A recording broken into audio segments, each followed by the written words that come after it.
Hello everyone, my name is Jason, aka BaconChest, and welcome to CPC Miners Week 1 Power Rankings. I do not have a co-host this week, unfortunately Jmac is a bit busy, so it's just going to be me talking you through the rankings. So this will probably be a bit of a shorter video, which is probably good, because the last few have been over an hour. And yeah, let's get into the rankings, starting with number 16. So at number 16, I have the Red Spark Vikavolt, coached by Dolphin Squared. This is down 4 places from last week, where I had them at number 12. And let's talk about this. So Dolphin suffered a loss to the Cleveland Cavaliers. It was a 4-0 loss, so I think it was the most conclusive loss of the week. We actually had a lot of very tight games this week. There were 4-1-0 losses, so that's going to come into play later on in terms of a lot of these rankings were very, very close. This one, on the other hand, I think this was pretty clear. If you watch the game, Dolphin played all around the Mega Gyarados and kind of cost himself any chance of winning after playing reasonably well in the early game, particularly with the Virizion. And I think, yeah, I had a few queries about this game.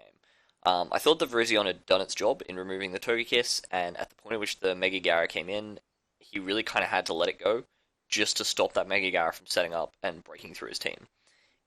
In particular, given that his next response to the Mega Gyara was to bring out the Milotic, which unfortunately, despite having a super effective hidden power, didn't break a substitute from the Mega Gyara. I think if you are going to run that kind of set, you need to make sure in the calc that it's going to 100% break that sub. And realistically, I don't think it necessarily needed to be hidden power. Like, Milotic gets Haze, that would have stopped the Gyara from being a threat to sort of an existential threat to the team. So I think that was a bit of a problem.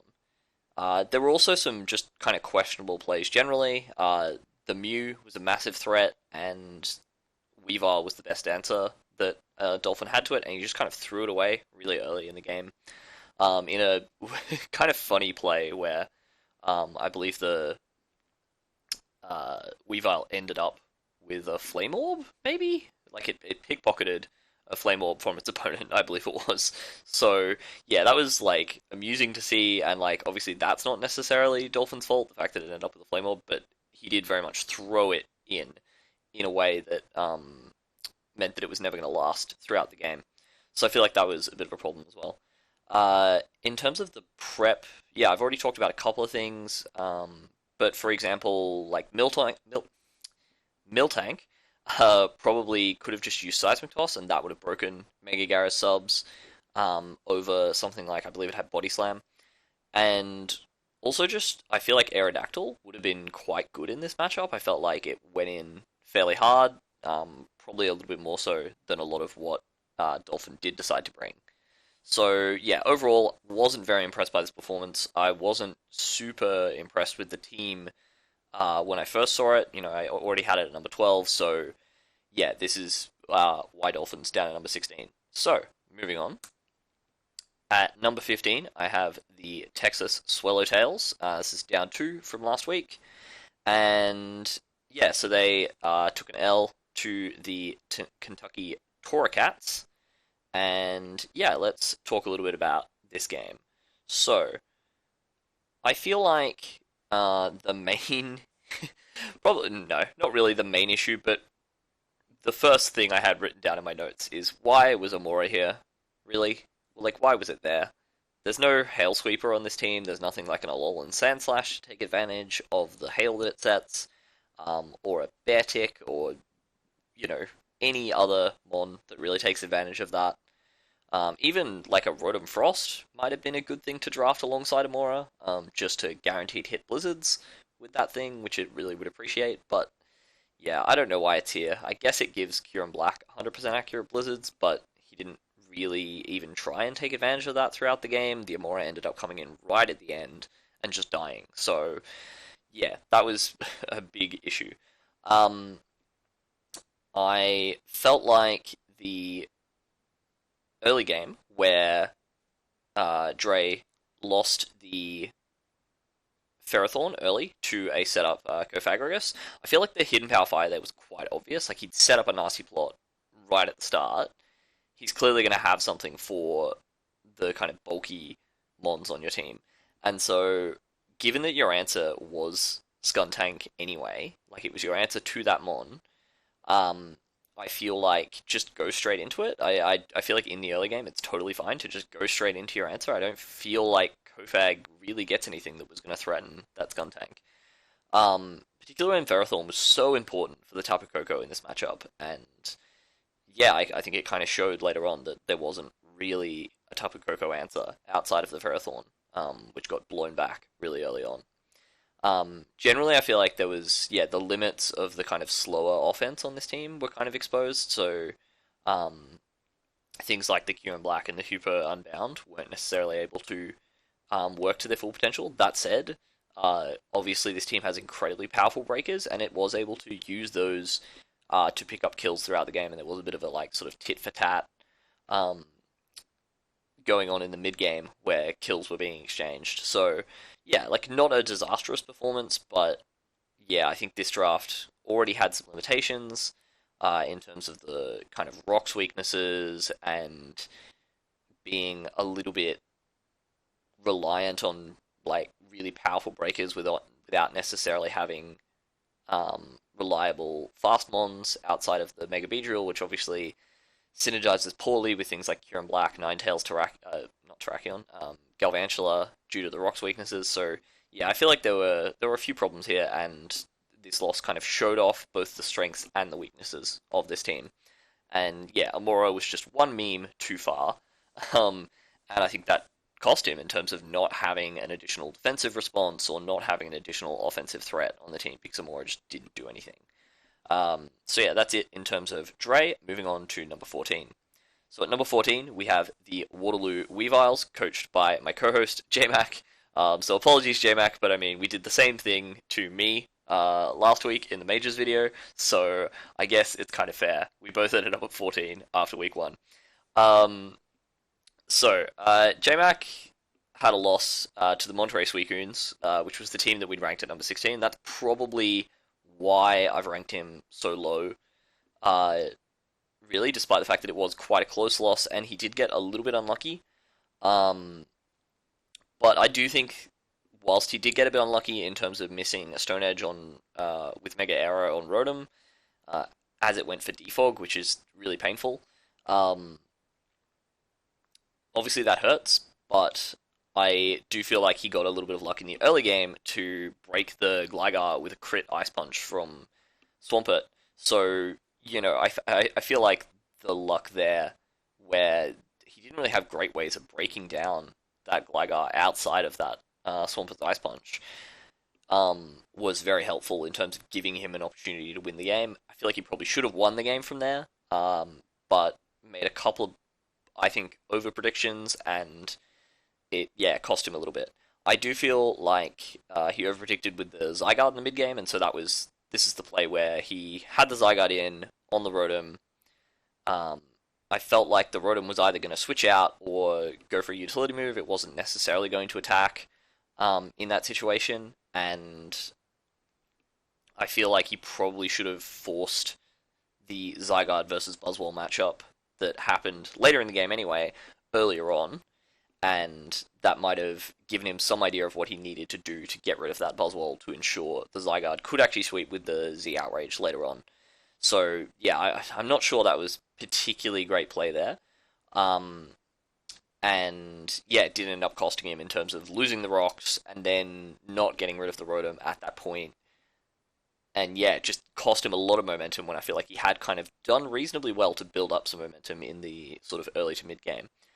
I do feel like the Swampert generally was a bit overly passive. I think you need to make sure that it actually beats things it has the advantage on. So something like, whether that needed to be Ice Beam over Ice Punch on the Swampert, whether it needed to just have a bit more offensive investment.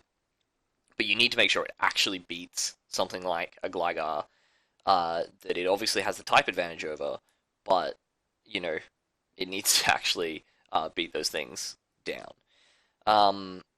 The other thing there is, I think, like, the obvious Zygarde answer on your opponent's team being the Buzzwole, I feel like it was almost a situation where, Zygarde doesn't necessarily need that many moves in most matchups. Like, because Thousand Arrows is just such a good move, Usually, if you are running particularly like a Dragon Dance set, you can probably just rely on Thousand Arrows for like 90% of mons on your opponent's roster.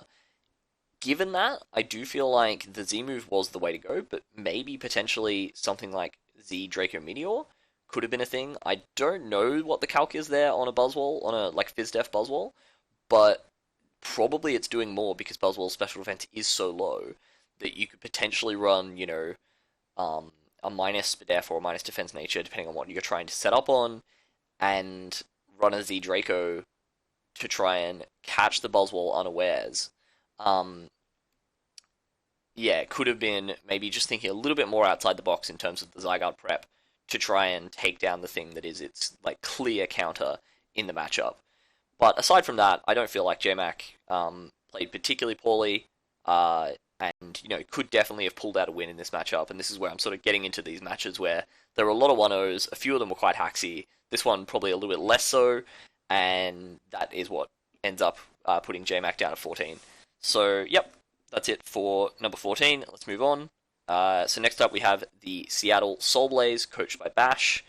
I have them at number 13. This is down 7 from last week, so this is a big drop. And especially, I mean, this is the team that JMac had ranked at number 1 in our Week 0 power rankings. I do feel like this was a pretty good game, and you'll see I did rank Bash's opponent quite highly here, but I do feel like he didn't necessarily respect the Trick Room option with Alolan and Marowak as much as he perhaps could have in prep. And I mean, obviously that's an understandable mistake. I did the same thing when I was looking at the team. When I was doing Week 0 power rankings, I didn't respect the Trick Room option. It made me rank the team a lot lower than I think I otherwise would have. But yeah, you do have to ensure that you're dealing with all of the different setup threats that your opponent can bring. He got a little bit unlucky with a roll on Mega Mawile. But he got a little bit unlucky with a roll on Mega Mawile, which meant that it died when it wasn't guaranteed to die. But I'm not sure, depending on the set, I'm not sure that it actually mattered in the end. It was hard to sort of theory mon out the matchup from there, but unless it was like Sucker Punch plus knockoff, which it had definitely revealed one of those, but not the other, I'm not sure that it actually could have picked up the win from there, and regardless, it certainly wouldn't have been a guaranteed win. It would have required some good plays. So, yeah, like, close game, but I do feel like the defensive limitations, and particularly the bad removal on this team, were kind of exposed a little bit. The fact that, yeah, obviously, like, Volcanion and Rotom Fan and Salamence and Rabombi all being weak to rocks, and then Decidueye not necessarily being the best in every matchup, did really hurt in this game. And yeah, I think Bash struggled a little bit with kind of not having defensive responses, particularly once rocks were up, to his opponent's team in the Liverpool Littons. So yeah, that's about it for Bash. Moving on, we have the Amarillo Azumarill, coached by Arctic Something. I have these guys at number 12. That's down 7 from last week, so another reasonably big drop. We did have some quite radical drops in week 1. I expect that things will be a bit more even, and the drops will be a little bit smaller, and the climbs will be a little bit lower moving forward. But yeah, Arctic, I still really like this team. I still think this team's really good, but I think that the one piece of criticism that I did have from last week, where I said that the Landorus T really needed the Z move, was really apparent in this matchup. It was consistently neutered by the Tapu Bulu, that the Oklahoma, what are they called? Whatever that team is, OKC Thunderclaps, there we go, had. And if you are going to run it without the Z move, I do think that, for example, obviously Lando T does get access to Sludge Wave. I think you need to have that prep if you're gonna run a Lando T against a Bulu team and you're not gonna be Z, so they don't have to fear the Z Fly. You really need some kind of tech, and Lando T gets a perfect tech for Tapu Bulu. Sludge Wave, even uninvested, is still probably gonna do like 50, upwards of 50%. to a Tapu Bulu. So yeah, that was a bit unfortunate. Or not a bit unfortunate. That was a bit poor in terms of the prep. Um, I do feel like in comparison and kind of in contrast, the Z bounce was fun on the Greninja, but it did mean that the Greninja struggled a little bit to exert offensive pressure later in the game because it just doesn't do that much damage because it isn't a Battle Bond Greninja, it isn't a Protean Greninja, and without a Life Orb or an Expert Belt or a Choice Specs, Greninja's just not that strong, and it can't necessarily break through teams even once they've taken a little bit of chip with things like Hydro Pump and Ice Beam because its special attack just isn't that high. Um, and yeah, so I do feel like the Greninja struggled a little bit despite the Z move, and the Lando struggled a little bit because of the lack of Z move. So, you know, if I was to recommend one transaction for any team in the D League, it would be switch the Z user from Greninja to Landorus T. I know I've already seen in the majors, whoever it is who has Celesteela has switched the Z over to Celesteela, which makes me very happy. So, yeah, hopefully we can have more influence here as well.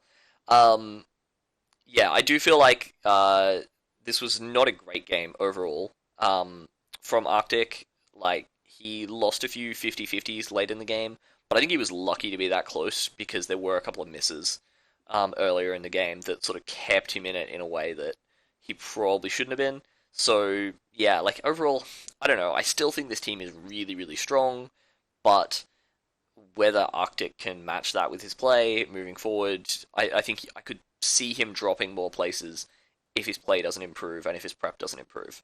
Um, I'm kind of kept him above a couple of the other teams like JMac and teams like Bash, mostly on the strength of the squad and the potential I see there, rather than necessarily the performance so far. So yeah, this was quite close. But moving on, at number 11, I have the Washington Red Skitty, coached by Matt Metagross. Um, so this this was a fun game versus Sacred Wings and the Houston Absols. Um, this was probably the most entertaining game of the week. Um, I do feel like Matt was a little unlucky to lose in the end. Um, but on the other hand, I do feel like he made some unnecessary predictions when he was up early in the game. He was 5-3 up, and he was still making predictions by making predictions with his Tangrowth and with his Mega Manectric on the Suicune. He just needed to get rid of that Suicune, and the game was functionally over. And yeah, I feel like, for example, the Tangrowth, all it did at that point in the game was beat the Crocodile. So, you didn't necessarily have to predict with, for example, Mega Manectric by going for Signal Beam, which he did a couple of times, I think. When realistically, if he does go Crocodile on the Mega Manectric, you just switch straight into Tangrowth, and there's no real problem because Crocodile can't beat the Tangrowth at that point. Um, and yeah, particularly he then eventually went Tangrowth after the Mega Manectric went down, and I don't think that was the right call, because the Tangrowth was already, I believe, toxic at that point, and then clicking Knockoff, which allowed the Suicune to get up yet another sub, was no good as well. The other thing, so that was like probably criticisms in terms of the play. The other thing, just in terms of the prep, was that I thought Z Poison on the Komodo was just super obvious, and if you're gonna bring Primarina as your Komodo response, which obviously like it walls its dual stabs, so it's a great response to Komodo, but you need the berry, and the berry was just such an obvious play. Like, have the Kebia berry, live the poison jab, KO back with Moonblast, and suddenly that Komodo is no longer a threat later in the game. And given that that also has utility against the potential. Oh, you know what? I've written a note here, which. Okay, I'm gonna not talk about that because I was about to say it also helps versus the potential Life Orb Landorus, but the Landorus is on your team, not on your opponent's team. I don't know why that got into my notes, but yeah, definitely would have been helpful against the Komodo, and I think would have kept the Primarina around for later in the game. So Yeah, I thought that Z Poison was just the most obvious Z move I've ever seen, and not having something to counter that meant that Primarina realistically, without a berry to take one of those hits, or without the investment to take a hit like that, you're not really getting that much out of Primarina because it is so slow. Um, yeah, I think if you're going to bring it as a defensive response, it needs to have a set that is guaranteed to actually live. But yeah, overall, I feel like unlucky to lose at the end, but should never have been in the position to lose in the first place. And I feel like the play in the mid game and even going into the late game was really poor. And so that's why Matt ends up at 11 overall, despite probably, overall maybe deserving a win. But yeah, need to watch out for Suicune. Need to watch out for Pokemons like that. They can very easily get out of control, even when you think you have the match wrapped up. So, moving on to number 10. Speaking of Suicune, we have the Monterey Suicunes, coached by Jed Swally. This is the team I had at number 16, but they actually did pick up a win this week, which was quite impressive. Picked up a win over my erstwhile co-host, Jmac. It was a 1-0 victory. I've already talked a little bit about this game. I do think overall I couldn't rate this team super highly because I thought he was a little lucky in terms of the predictions that he made, which didn't make a huge amount of sense, but paid off. And then also things like Stone Edge missing on the Rotom were a little bit lucky, but overall did show off the Trick Room option, and then had the Scarfic Tea in the back to clean, and then yeah, used the bulk that he does have on the team effectively. It looked pretty fragile throughout the game. I'm not sure that those mons were necessarily are necessarily going to hold up throughout a whole season. But he played with it well, and so we'll see how he goes moving forward. I didn't want to raise this team up too high because I still think this is the weaker squad by a fairly significant margin. But have to reward a victory, and as victories go, not super hacksy. And so yeah, he does move up to number 10. So moving on there to our number 9, I have the Des Moines Delibirds, coached by Spoink. These guys went down 6 from number 3. I still think the squad is really, really strong. But yeah, he was quite unlucky. This was a game where there were several pieces of bad luck. Most notably, there was a Snorlax that. Most notably, there were some missed moves and some crits on some setup mons. He did a lot of setup in this game. There was almost potentially too much setup. But that said, it should have paid off. At least one of the setup mons, whether that was I believe the Braviary setup, the Snorlax setup, there might have even been another one that set up, but yeah, several setup mons. One of them should have paid off. He should have gotten the victory, but he didn't. I do feel like there were a few questionable pieces of prep here. No facade on the Snorlax, given that it was very, very likely to get statused in this game, seemed a bit questionable. No defog on the Zapdos. I do understand to some extent, but yeah, I just think that not having Hazards up on your side of the field would have been really nice here. And then kind of sacked the Zapdos for no reason versus the Egg Slash. I didn't really understand that play super much, but maybe Spoink can respond to this video and explain it.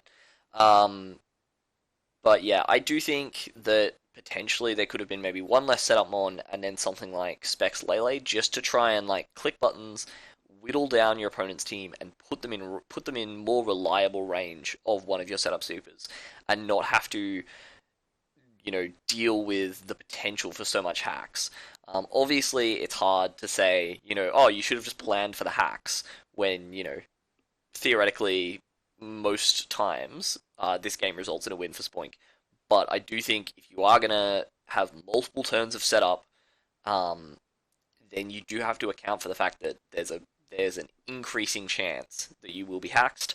And yeah, I think this team could have done a better job of accounting for that in prep. But that said, certainly among the teams that lost this week, this team was quite impressive. I thought there was some inventive prep. I thought the Braviary usage in particular was quite strong, and I do think that it's a pretty clever team with something like Defiant Braviary to take advantage of opposing defoggers. Um, yeah, that's quite nice. So, yep, that's about it in terms of Des Moines. So let's moving on. So this is the Victoria Victinis, coached by Zombie. Uh, this team were my number 2 last week. They lost to my number 1, so I couldn't punish them too harshly, especially because it was quite a close game.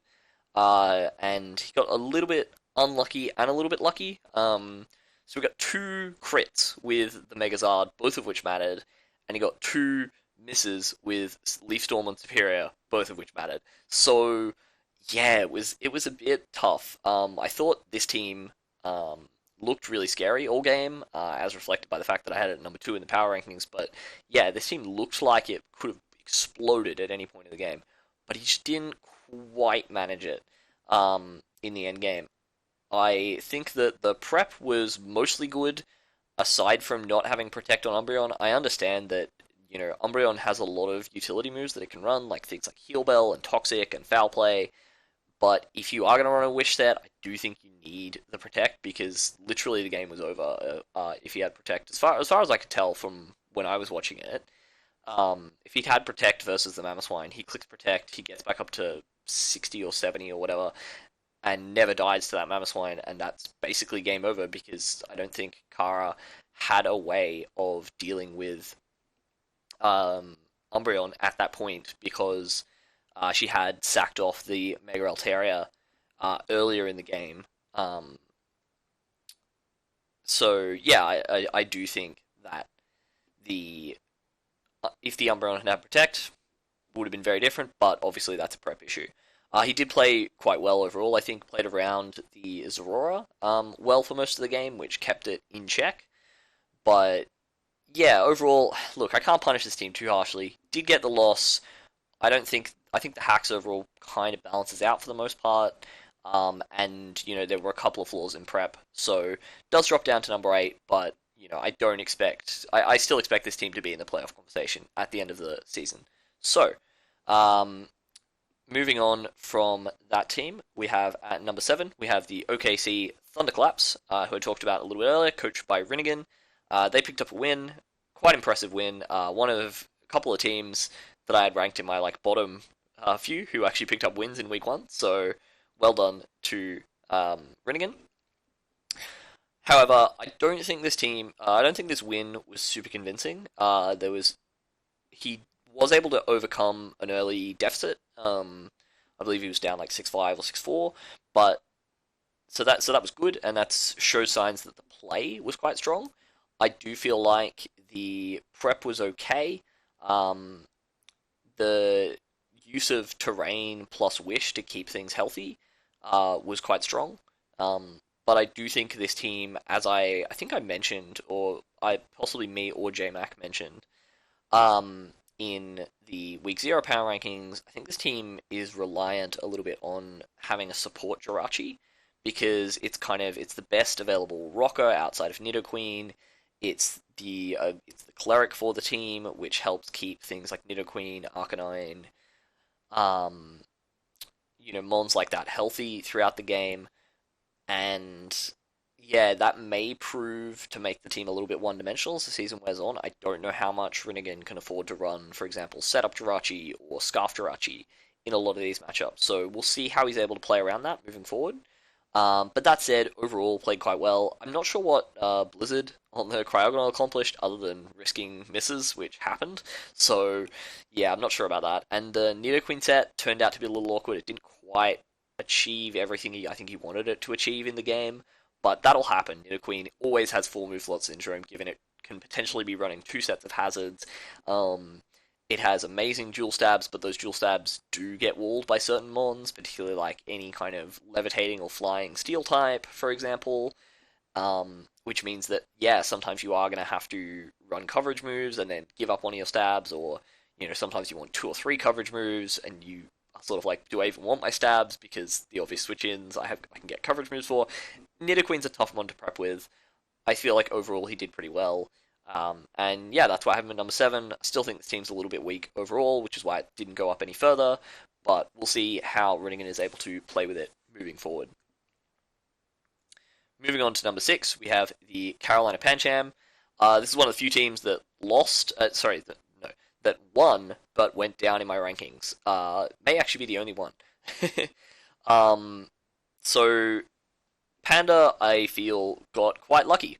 Hacks through, had nothing for the Curse Snorlax in particular, which is surprising because I feel like this team does overall have responses to something like a Curse Snorlax, and it was such an obvious bring against a team that has such good Trick Room options with things like Musharna and Stakataka, setting up the Trick Room for things like the Mega Camel, for Stakataka for itself, and even for the Aegislash.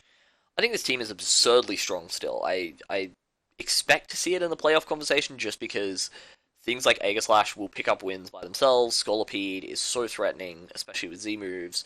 And there's some great bulk with things like Alomomola and Florges.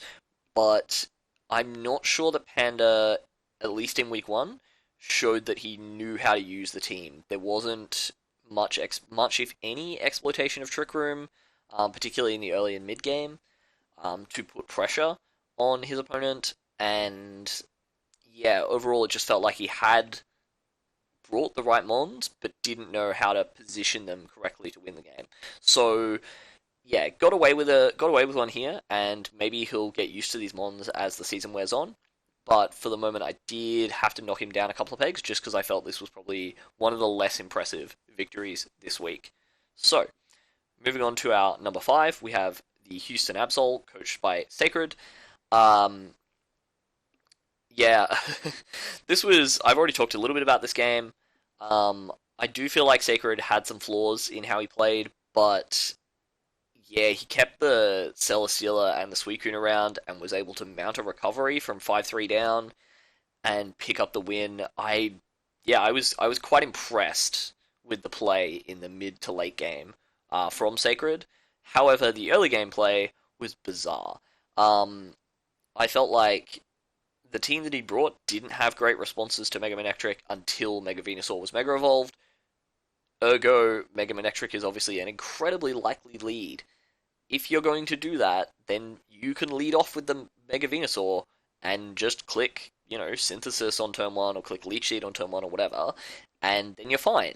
As it stands, he had to sort of play around the Mega Manectric, and he didn't even play around it in a way that was reliable. Realistically, Komodo obviously pretty much walls that mon, depending on what its hidden power is, but even like hidden power ices can do that much. Komodo is quite bulky naturally.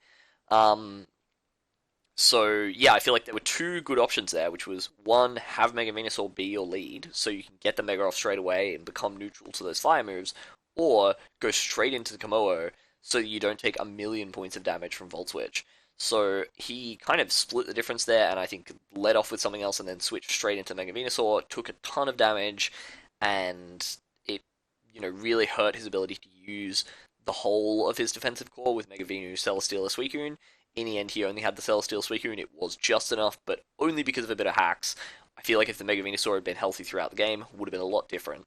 The other thing is that once the Mega Venusaur was down to like 22%, I do feel like he could have sacked it to the Mienshao rather than losing the Komodo at that point of the game. Given that the Komodo takes hits from not Mega Gengar, there's no Mega Gengar in this league, thank God. It takes hits from the Gengar and it takes hits from the Mega Manectric, and that would have really taken the pressure off the Suicune and Celesteela going into that late game. So yeah, I feel like there were a few poor plays in the early game, but really made up for it. Kept going hard for the win, which is really important, and made plays that tried to win the game. Some of them were very risky and could have not come off, but he made the right plays, kept his win condition in mind, and got there in the end, and I was just quite impressed by that. The last thing in terms of the prep is just, I feel like you do have access to a Rotom Heat on your roster. That obviously is a really effective wall for the Mega Manectric. I potentially think that could have been a good bring in this situation.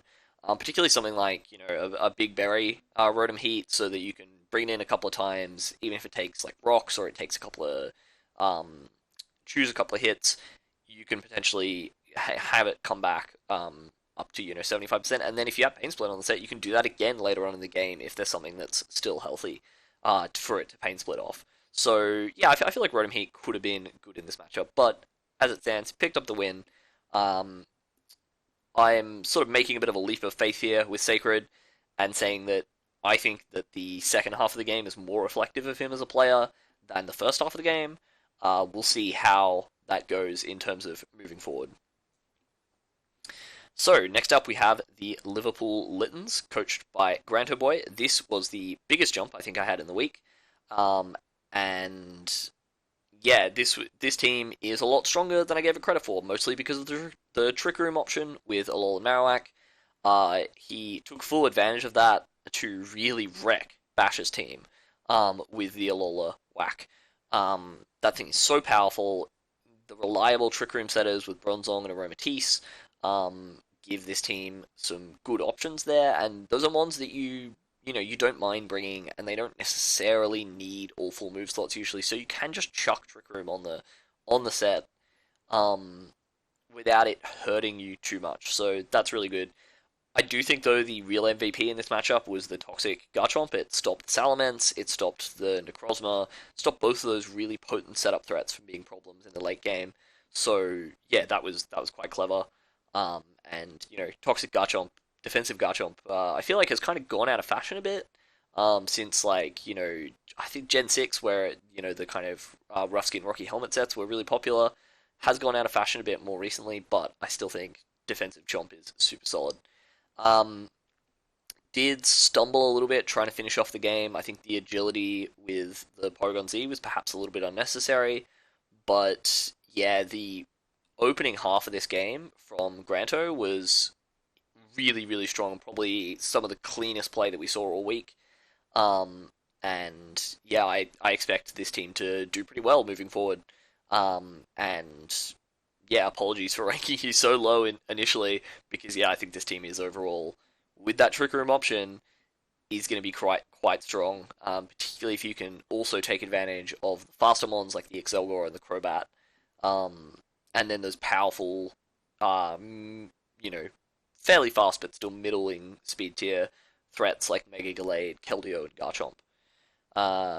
Yeah, overall, really good job. So, moving on to our top three. At number three, we have the Kentucky Toracats, coached by Mid Poke Master. So, Kentucky Toracats picked up a win. Had a very unusual early game breaker in the form of a setup Cofagrigus. Especially unusual given it was up against a team that potentially had two Dark types. But, it worked. He was able to get rid of the Ferrothorn early on in the game. So I can't really criticize it too much. He set up really well for the Hawlucha late by getting damage on things like the Seismitoad. I do feel like the defensive limitations of this team were exposed a little bit. Having Donphan and Mega Aggron, both of whom don't really like water moves, both of whom are kind of have similar coverage and threaten similar things and are existing in the same speed tier and are kind of both the rockers, one of the spinners. I think that is going to cost Mid in some matchups, but that said, didn't cost him here. Was able to pick up the win. Showed off the kind of more niche offensive threats in the form of Cofagrigus, so that's really good to see. Yeah, so overall, good job. Let's move on to number two. So at number two, we have the Cleveland Escavaliers, coached by Slick Panther. So, Cleveland, not Carolina, as I said in the Week 0 video. Apologies to Panther for that. Picked up the win. Really impressive victory over Dolphin. Was able to get the setup that he needed to break through Dolphin's team. It's a super threatening team. Didn't even really need the Thunderous Eye. So that was really good. And yeah, there's not a huge amount to say here. It was a really big stomping, insofar as a lot of these games were quite close, but Panther was able to pick up a really comprehensive win. The fact that it was over a team that I don't rate that highly, or didn't rate that highly in the first place, and particularly don't rate highly after seeing some of the plays that Dolphin made in week one, is probably the only reason this team's not at number one. Because, yeah, really good win, solid squad. I do feel like there should be a Spikes or a T-Spikes user on this roster. That would really help in terms of guaranteeing these Kuros for when you don't get 3 turns of free setup, which you're not going to get against most teams. So, yeah, I do feel like things like the Mega Gara, the Thundy, and the Mew, all things that with setup can potentially break through opponents' teams, but they would really like to, not have to rely on flinches or not have to rely on crits or high rolls. If you can get some hazards, if you can get some more hazard stack on this team, I feel like then you can really have some potent setup. So, yep, that's about it for Panther. Moving on to number one. Number one, I have the San Antonio Spikes, coached by Kara, aka Simeon. Yeah, Kara played quite well, I thought. Obviously got a little bit lucky with Leaf Storm misses, but that kind of to some extent depends on the calc with Superior defensively versus the Zorora's HP Ice. Not sure if it was potentially already in range to the point where the Leaf Storm miss didn't necessarily matter. Not 100% sure, I don't know the stats. I do feel like Kara didn't predict with the Zorora in the early game, which almost cost her given that it was a Life Orb set. I do feel if you are going to run a Life Orb set, and you're going to be taking so much recoil, I think the Zorora ended the game at either 12% or 2% health. And so, there was a quite large risk. If this game had gone on any longer, the Zorora wouldn't have been around or wouldn't have had enough hits left to actually finish off the game. So that was, a little bit questionable, but that said, I think the set and the mons that she brought were strong enough to actually pull through. I do feel like sacking the Mega Altaria to the Registeel, obviously, Kara didn't necessarily predict the Z Register. I should have actually spoken about that earlier when I was talking about Victoria Victinis, because, yeah, Z Steel Registeel was awesome. And was able to take out the Mega Altaria in a way where I don't think an Iron Head necessarily would have. I don't know the exact calcs, but, yeah, that could have really cost Kara in the late game, as I've mentioned earlier, in terms of the Umbreon. But luckily, the Umbreon didn't have Protect. Mamoswine was able to 2-hit KO it from the range that it was at, and from that point on, Kara was able to pick up the win. I thought she played quite well around the Zardex. Was incredibly unlucky to lose Taunty to a critical hit from a paralyzed Mega Zardex. That was very unfortunate, but that said, was able to come back from that, was able to pick up the win. And yeah, I think this roster is still really strong. Her transactions will come into play for week 2, which do change it up a little bit in terms of, I think there's a Drapion now over the Roserade, Drapion over the Blastoise technically, and then Volcarona over the Roserade. So that's going to add even more setup threats. We'll see how she's able to position herself in terms of getting rid of hazards and keeping them off the field for the Volcarona to set up, but yeah, I think this team's going to take some beating as the season wears on. We'll see how it goes. Certainly, I think the top 3 or 4, quite close, all very worthy of being in that position, and I think very strong playoff contenders as the season goes on. So, yep, that's about it. Hope you all enjoyed this video. Please drop a like, leave a comment, message me on Discord, whatever. If you have any questions or comments or feedback on this video, yeah, please let me know. Hopefully, next time we'll be back with Jmac. Potentially we might get Psychedelic Scizor in on these as well, if he's got any free time as well.